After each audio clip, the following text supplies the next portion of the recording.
आज की कहानी अंधी माँ का बेटा। एक गांव में एक अंधी औरत रहती थी। उसका एक बेटा था। अंधी का बेटा जब 5 साल का ही था तब उसके पति चल बसे, जिसके कारण पालन पोषण की सारी जिम्मेदारी उसके कंधों पर आ गई। वह अपने बेटे को पढ़ा लिखा कर एक बहुत बड़ा आदमी बनाना चाहती थी, इसलिए उसने उसका दाखिला गांव के सबसे अच्छे स्कूल में किया। वह दिन रात मेहनत करती ताकि बेटे की स्कूल की फ़ीस दे सके। लड़के के स्कूल के बच्चे उसकी माँ के बारे में जानते थे। वे सब उसे अंधी का बेटा कहकर चिढ़ाते थे। लड़का इससे बहुत परेशान था। उसे अपनी माँ पर शर्म आने लगी थी। वह उसके साथ कहीं भी जाने आने में कतराने लगा था। जब लड़का बड़ा हुआ तो उसकी शहर में अच्छी नौकरी लग गई।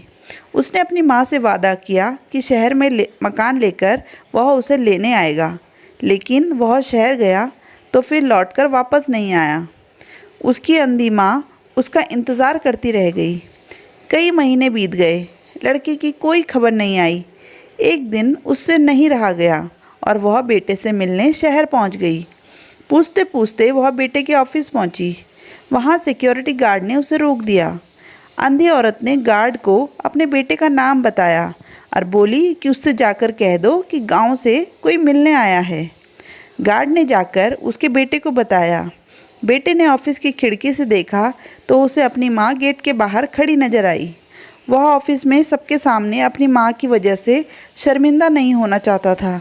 उसने कहला दिया कि वह ऑफिस में नहीं है। अंधी औरत वहाँ से चली गई।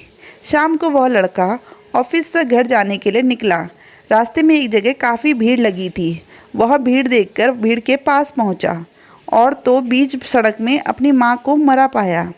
उसके हाथ में एक चिट्ठी थी जिसमें लिखा था, बेटा बड़े दिन हो गए थे, तेरी कोई खबर नहीं मिली। चिंता हो रही थी, इसलिए तुझसे मिलने चली आई।